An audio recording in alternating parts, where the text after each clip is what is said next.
दोस्तों, स्वागत है आपका एक और नई वीडियो में। भाई आप जाकर वो फील आइए कि हम रोड टू रेसलमेनिया पे हैं। द रॉक ने आकर कोडी रोड्स से उन्हों की आत्मा ही मांग ली है, सोल मांग ली है एंड द रॉक ऑफिशियल हो चुके हैं एलिमिनेशन चेंबर के लिए।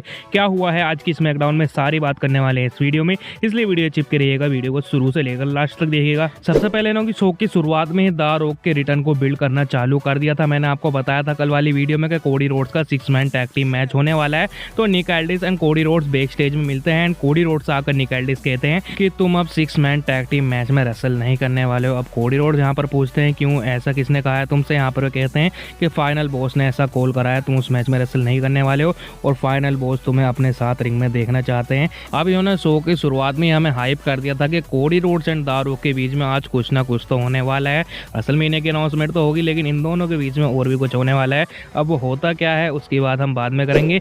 इसके बाद हमें शो पर सबसे पहले मैच देखने को मिलता है Drew McIntyre versus Jimmy Uso के बीच में। अब यहाँ पर मैच ये काफ़ी अच्छा था, लेकिन आज इन्होंने ड्रू मैकिंटायर को हरवा दिया है। जिमी ऊसो से जिमी ऊसो रोल कर पिन कर लेते हैं ड्रू मैकिंटायर की एंड यहाँ पर लिटरली इन्होंने ड्रू मैकिंटायर को हरवा दिया। मैं तो यहाँ पर काफ़ी ज़्यादा शॉक्ड हुआ हूँ, डब्ल्यूडब्ल्यूई ऐसा क्यों कर रही है ड्रू मैकिंटायर के साथ। अब ड्रू मैकिंटायर तो आग बबूला हो गए थे, काफ़ी बुरा तोड़ते हुए जिमी ऊसो को। इसके बाद ड्रू मैकिंटायर जिमी ऊसो को स्टील पोस्ट पर लगाकर क्लेमोर मारने की कोशिश ही करते हैं, लेकिन यहाँ पर आ जाते हैं सिक्योरिटी रेफरीज, यहाँ पर आ जाते हैं। यहाँ पर ड्रू मैकिंटायर उनकी बात मान के जाने लग जाते हैं। यहाँ पर मैं सोच रहा था ड्रू मैकिंटायर इतना अच्छा कब से हो गया है, वो रेफरी की बात मानकर जाने लग गया है, लेकिन वो भागकर आते हैं एंड वे क्लेमोर किक लगाते हैं जिमी ऊसो को। अब यहाँ पर मैं ड्रू मैकिंटायर की हार देखकर नाराज तो हुआ हूँ, लेकिन हम ये भी कह रहे थे डब्ल्यूडब्ल्यूई से कि जिमी ऊसो के साथ कुछ अच्छा करो। अब इतना भी अच्छा हमने करने को नहीं कहा था कि तुम ड्रू मैकिंटायर को ही जिमी ऊसो से हरवा दो। इसके बाद हमें बैक स्टेज से एक और सेगमेंट देखने को मिलता है। एक एसयूवी आती है पार्किंग लॉट में, उसमें से उतरते हैं सोलो सिकोवा चलते हुए आते हैं और वहां पर खड़े रहते हैं जेका फाडो एंड टामा टोंगा। यहाँ पर सोलो सिकोवा समझाने की कोशिश करते हैं। यहाँ पर वे कहते हैं पिछले हफ्ते जो स्मैकडाउन में हुआ था वो सब एक एक्सीडेंट था। यहाँ पर जेका फाडो सोलो सिकोवा से कहते हैं कि अगर वो एक्सीडेंट नहीं होता ना तो तू आज यहाँ पर खड़ा नहीं होता। सोलो सिकोवा जेका फाडो से कहते हैं कि आज मैं तेरे साथ एक टैग टीम मैच में रेसल करने वाला हूँ। यहाँ पर जेका फाडो कहते हैं कि मैं और टामा टोंगा कई हफ्तों से स्मैकडाउन को संभाल रहे हैं, आज भी हम संभाल लेंगे। इसके बाद सोलो सिकोवा कहते हैं कि मैं निक एल्डिस से बात कर लूंगा। इसके बाद ये सेगमेंट खत्म हो जाता है। यहाँ पर टेंशन तो क्रिएट कर रही है डब्ल्यूडब्ल्यूई एंड हमें रेसलमेनिया 41 में जेका फाडो वर्सेस सोलो सिकोवा का मैच देखने को मिलने वाला है। ये चीज तो डब्ल्यूडब्ल्यूई ने प्लान कर ली है। इसके बाद हमें शो पर एक टैग टीम मैच देखने को मिलता है जिसमें मिज एंड कार्मेलो हेव्स एक तरफ रहते हैं एंड आर्ट्रूथ रहते हैं और उन्हों का एक मिस्ट्री पार्टनर आना था। तो यहाँ पर आर्ट्रूथ आते हैं एंड इस मैच को मैंने काफी ज्यादा एंजॉय करा है। आपको आर्ट्रूथ की हरकतें पता ही होंगी। आर्ट्रूथ आकर अपने मिस्ट्री पार्टनर को अनाउंस करते हैं। उनके मिस्ट्री पार्टनर और कोई नहीं एलए नाइट रहते हैं, जो मुझे काफी डिसअपॉइंटिंग लगा है क्योंकि एलए नाइट को ये कहीं और भी डाल सकते थे। और आर्ट्रूथ जब एलए नाइट को बुलाते हैं ना तो वो एलए नाइट करके नहीं बुलाते, वे कहते हैं ल्यूजियाना नाइट। एलए नाइट आते हैं एंड यहाँ पर उनके फेस के रिएक्शन काफी कमाल के थे। क्या नाम लेकर तूने मुझे बुलाया है। मैच स्टार्ट होता है, काफी मजा यहाँ पर दिलाते हैं आर्ट्रूथ। यहाँ पर वे खुद से ही पिन करने लग जाते हैं। आर्ट्रूथ खुद से रेसल तो करते ही हैं और यहाँ पर वे रेफरी का भी काम कर रहे हैं, वे खुद ही काउंट करने लग जाते हैं और यहाँ पर कार्मेलो हेव्स उस पर किक आउट भी करते हैं। वो काफी ज्यादा फनी लगता है। एक और फनी मूवमेंट आता है। अब आर्ट्रूथ के टीम पार्टनर है एलए नाइट, तो उन्होंने एलए नाइट को टैग देना चाहिए, लेकिन वे टैग दे देते हैं मिज को। अब यहाँ पर मिज का फेस देखने लायक रहता है, काफी ज्यादा कंफ्यूज हो जाता है क्या कर रहा है इस मैच में।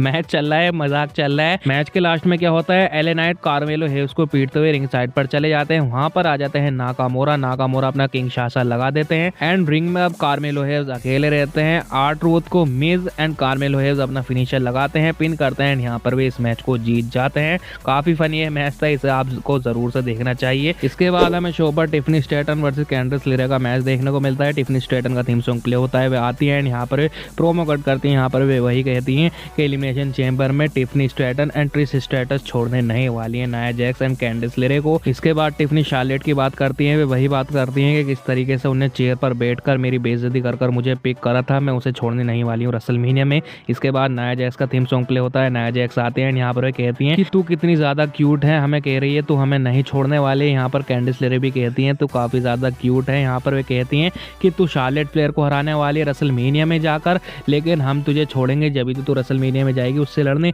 इसके बाद यहाँ पर इन्हों का मैच स्टार्ट होता है टिफनी स्टैटन का एंड कैंडिस लेरे का। यहाँ पर टिफनी स्टैटन अपना मून सॉल्ट वाला फिनिशर लगाकर पिन कर जीत जाती है इस मैच को, लेकिन यहाँ पर नाया जैक्स अटैक कर देती है टिफनी के ऊपर।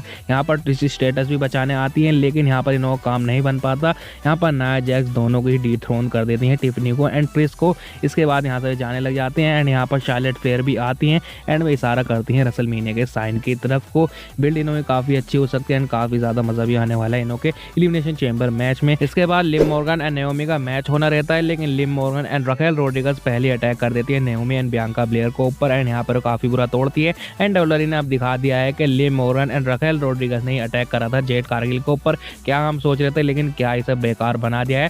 शायद से मुझे लगता है अभी और ट्विस्ट बाकी है इस स्टोरी लाइन में, हमें और कोई फुटेज देखने को मिल सकती है। वैसे आपके कहने इसके बारे में आप बताइएगा जरूर। इसके बाद हमें DIY वर्सेस प्रीटी डडली का मैच देखने को मिलता है। पहले DIY अपना प्रोमो ही कट करते हैं, काफी बकवास हो लगता है। इसके बाद इनों का मैच होता है। ये मैच टैग टीम चैंपियनशिप के लिए रहता है। इस मैच का रिजल्ट कुछ भी निकल नहीं पाता क्योंकि यहाँ पर स्ट्रीट प्रॉफिट के दोनों ही बंदे आ जाते हैं एंड यहाँ पर बजाने लग जाते हैं, जिसकी वजह से डिस्क्वालिफिकेशन की वजह से यहाँ पर मैच एंड हो जाता है। इसके बाद यहाँ पर MCMGs भी इनों को बचाने की कोशिश करते हैं, लेकिन स्ट्रीट प्रॉफिट के आगे भी टिक नहीं पाते। मुझे लगता है WWE कुछ ना कुछ तो इंटरेस्टिंग करने वाली इनों के साथ। वैसे आपके कहने इसके बारे में आप बताइएगा जरूर। इसके बाद हमें एक इंटरेस्टिंग चीज देखने को मिलती है शो पर। केविन ओवंस की एक वीडियो आती है एंड यहाँ पर कहते हैं क्या कहा था तूने मुझे कि तू मुझे हर्ट करना चाहता है, मेरी फैमिली को हर्ट करना चाहता है, पहले तो अपनी फैमिली को तो केयर कर ले। इसके बाद केविन ओवंस क्या दिखाते हैं कि वे सेमी ज़ेन के घर के बाहर ही खड़े हुए हैं। सेमी ज़ेन की वीडियो भी दिखाते हैं, मैं अपनी फैमिली के साथ टाइम स्पेंड करते रहते हैं। यहाँ पर केविन ओवंस कहते हैं कि अब जो मैं तेरे साथ करने वाला हूँ ना एलिमिनेशन चेम्बर में, वो तेरी खुद की गलती रहने वाली है। काफी कमाल का ये मैच होने वाला है, ये तो लिख कर ले लीजिए। WWE ने काफी अच्छी तरीके से इनों की स्टोरी लाइन बिल्ड कर दी है। वही कहते हैं ना, इनों का मैच 1000 बार भी करवा लो, लेकिन जब भी इंटरेस्ट आता है इनों की स्टोरी लाइन में, क्योंकि इन दोनों ही सुपरस्टार का कैरेक्टर ही ऐसा है। वैसे आपका कहना है इसके बारे में आप बताइएगा जरूर। इसके बाद हमें शो पर टैग टीम मैच देखने को मिलता है जो होता है Damian Priest and Braun Strowman versus Jacob Fatu and solo Sikoa के बीच में। अब ये होता तो मेन इवेंट में है, लेकिन इस मैच के बारे में हम पहले ही बात कर लेते हैं क्योंकि लास्ट में आराम से बात करने वाले हैं द रॉक के सेगमेंट के बारे में। अब शुरुआत में जब एंट्रेंस होती है सोलो सिकोआ एंड जेका फाटू की, WWE इनों की एंट्रेंस बैक स्टेज से दिखाती है तो सोलो सिकोआ यहाँ पर कुछ बोलने की कोशिश करता है, लेकिन जेका फाटू इनों की बात काट देते हैं और वे बोलने लगते हैं। और यहाँ पर जब थीम सॉन्ग प्ले होता है तो वो जेका फाटू का होता है, सोलो सिकोआ का नहीं। और ऐसा WWE ने पहली बार दिखाया है क्योंकि हर बार सोलो सिकोआ के थीम सॉन्ग पे इनों की एंट्रेंस हुआ करती थी। अब WWE यहाँ पर टेंशन तो दिखा रही है इनों के बीच में। अब ये मैच स्टार्ट होता है। मैच ही ठीक ठाक सा था। मैच के लास्ट में होता कुछ ऐसा है, जेका फाटू सुपर किक मारने की कोशिश करते हैं डायमंड पीस में, लेकिन डायमंड पीस हट जाते हैं और सुपर किक जाकर लग जाती है सोलो सिकोआ में। अब सोलो सिकोआ में जब किक लगी थी तो ऐसा नहीं था जेका फाटू यहाँ पर घबरा गए हैं, ये क्या हो गया मुझसे, वे बस चिल है, हाँ लग गई कोई बात नहीं। इसके बाद क्या होता है, डायमंड पीस रिंग साइड पर फेंक देते हैं जेका फाटू को। अब ब्रॉन स्ट्रोमन इतनी तेजी से भाग कर आते हैं और वो जेका फाटू और टामाटोंग को फेंक देते हैं कमेंट्री टेबल के ऊपर। इसके बाद यहाँ पर Damian Priest South of Heaven finisher लगाते हैं सोलो सिकोआ को और यहाँ पर 1 2 3 पिन कर जीत जाते हैं Damian Priest and Braun Strowman इस मैच को। अब यहाँ पर सोलो सिकोआ की पिन हुई है। अब ये वही सोलो सिकोआ है जिसने रोमन रेंज को पिन कराया है, कोडी रोड्स को ही पिन कराया है, उसकी पिन यहाँ पर इन्होंने दिखा दी है। अब सही है जेका फाटू के साथ इनों का मैच होने वाला है, लेकिन इतना कमजोर तो इन्हें नहीं दिखाना चाहिए था। वैसे आपका कहना है इसके बारे में आप बताइएगा जरूर। इसके बाद लास्ट में स्मैकडाउन के सबसे हाईलाइट एंड सबसे कमाल के सेगमेंट के बारे में बात कर लेते हैं। सबसे पहले तो मुझे वो काफी कमाल की चीज लगती है, द रॉक अपना ट्रक काफी ज्यादा स्पीड पर लाते हैं एंड वे कैमरे के आगे लाकर रोक देते हैं ट्रक को। इसके बाद WWE कमर्शियल डाल देती है, वो काफी अच्छा सीन लगा। इसके बाद हमें सेगमेंट देखने को मिलता है the rock and Cody roads का। सबसे पहले एंट्रेंस होती है द रॉक के एंड द रॉक के थीम सॉन्ग में हमें थोड़ा चेंज भी देखने को मिलता है क्योंकि न्यू ऑरलीन्स से स्मैकडाउन था तो उसकी वजह से यहाँ पर थोड़ा चेंज करा था। मुझे लगता है ये एक बार के लिए हमेशा के लिए नहीं होने वाला है। द रॉक आता है एंड यहाँ पर द रॉक फेस कैरेक्टर में थे, सबसे वे हाथ मिला रहे हैं एंड यहाँ पर वे अपना हाथ वाला साइन भी दिखाते हैं और एक बंदे का फोन भी गिर जाता है रिंग साइड पर तो द रॉक घूम कर आते हैं, पहले वो फोन पकड़ाते हैं फिर वे जाते हैं रिंग में, दोबारा से अपना स्टाइल दिखाते हैं। यहाँ पर तो वे प्रॉपर फेस लग रहे थे एंड उनका मूड काफी ज्यादा फ्रेश लग रहा था। इसके बाद यहाँ पर वे रिंग में आते हैं, अपने गूजबम दिखाते हैं। भाई किसी बंदे को गूजबम क्यों नहीं आएंगे जब उसकी वजह से रोल मच रही है। यहाँ पर वे आते हैं, सबसे पहले वे अनाउंस कर देते हैं रेसलमेनिया को कि रेसलमेनिया 42 आपको न्यू ऑरलीन्स से देखने को मिलने वाली है। काफी क्राउड यहाँ पर खुश होता है, होली शीट के चैंट्स लगते हैं, टाइटन ट्रोन पर पटाखे फूटते हैं एंड यहाँ पर हमें रेसलमेनिया 42 का लोगो दिखाया जाता है, जिससे मैं डिसअपॉइंट तो हुआ हूँ क्योंकि रेसलमेनिया 30 का लोगो भी ऐसा ही था एंड 34 का भी लोगो ऐसा ही था एंड थीम भी बिल्कुल ऐसी रहती है। अब शायद से न्यू ऑरलीन्स की थीम ही ऐसी रहती है तो यहाँ पर ये पर्पल टाइप की थीम रखते हैं, लेकिन यहाँ पर वाइब वही आती है, मुझे ये ज़्यादा खास नहीं लगा है। इसके बाद यहाँ पर मैन मुद्दा चालू होता है, द रॉक यहाँ पर अपना गाना गाते हैं, सिंगिंग करते हैं और यहाँ पर द रॉक के साथ क्राउड भी गाने की कोशिश करता है तो क्राउड से वे मना कर देते हैं और कोई गाता भी है तो वो वहाँ पर गाली बक के चुप कर देते हैं उस बंदे को। ये काफ़ी ज़्यादा फनी लगता है। इसके बाद यहाँ पर क्राउड इन्हों को बू करने लग गया था।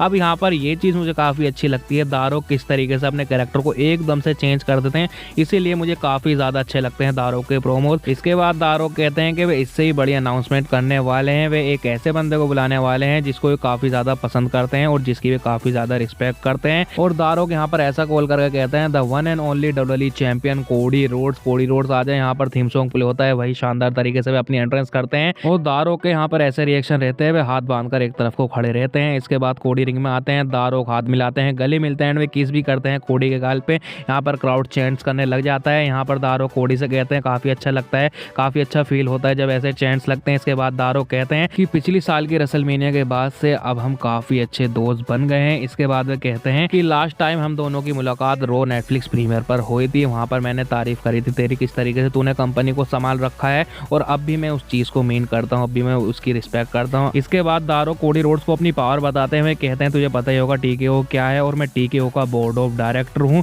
मैं चाहता हूँ तो फैंस का ही नहीं बल्कि मेरा चैंपियन बने। इसके बाद कोडी रोड्स कहते हैं मैं सिर्फ फैंस का चैंपियन हूँ। यहाँ पर दारोक कहते हैं हाँ ठीक है, तो फैंस का चैंपियन है, मैं भी पीपल चैंपियन हूँ, लेकिन मैं चाहता हूँ तू मेरा चैंपियन बने, मैं तुझे काफी बड़ा सुपरस्टार बना सकता हूँ, मैं तेरी वाइफ के, तेरे बच्चों के, सबके सपने पूरे कर सकता हूँ, मेरे पास बहुत ज्यादा पावर है। और दारोक जब ये कहते रहते हैं ना तो ये कोडी रोड्स के चारों ओर घूमते रहते हैं और कोडी रोड्स का फेस यहाँ पर देखने लायक रहता है। इसके बाद यहाँ पर दारोक कहते हैं कि कोडी मुझे हमेशा से ही एक भाई की जरूरत थी और तू मेरा वो भाई बन सकता है। इसके बाद वे कहते हैं कि तुझे याद ही होगा पिछले साल रेसलमेनिया के टाइम पर तूने मुझे थप्पड़ मारा था, वो बात मुझे काफी ज्यादा पसंद आई थी तेरी, क्योंकि कोई भी दारोक को थप्पड़ मारकर ऐसे ही नहीं बच सकता। इसके बाद वे कहते हैं कि मैं तुझसे एलिमिनेशन चेंबर टोरंटो में मिलने वाला हूँ और मुझे वहाँ पर तेरे से जवाब चाहिए। इसके बाद दारोक कोडी रोड्स की चैंपियन की तरफ को इशारा करके कहते हैं मुझे ये चाहिए। यहाँ पर कोडी रोड्स कहते हैं अच्छा ये सब तो इसलिए कर रहा था इस चैंपियनशिप के लिए, लेकिन यहाँ पर दारोक कहते हैं नहीं नहीं, मैं ये सब इस चैंपियनशिप के लिए नहीं कर रहा, मुझे ये नहीं चाहिए, मुझे तेरी सोल चाहिए। यानी उन्होंने कह दिया है कि मुझे तुझसे तेरी आत्मा चाहिए। इसके बाद दारोक कोडी रोड्स के कंधे पर हाथ रखते हैं एंड वे कहते हैं अब हम मिलेंगे एलिमिनेशन चेंबर में।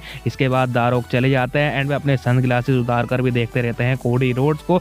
अब यहाँ पर WWE ने काफी ज्यादा कंफ्यूज कर दिया है। अब ऐसा भी नहीं है इन्होंने कुछ गलत करा है और ऐसा भी नहीं है कि इन्होंने कुछ ज्यादा अच्छा कर दिया, तो इन्होंने यहाँ पर हमें फंसा दिया है और यहाँ पर इन्होंने दारोक को ऑफिशियल कर दिया एलिमिनेशन चेंबर के लिए। अब मैं तो काफी ज्यादा हाइप हो चुका हूँ एलिमिनेशन चेंबर के लिए और सभी फैंस होने वाले हैं, क्योंकि वहाँ पर आखिर कोडी रोड्स का जवाब क्या होगा ये देखना काफी ज्यादा इंटरेस्टिंग रहने वाला है। क्या कोडी रोड्स हाँ कहेंगे या ना कहेंगे?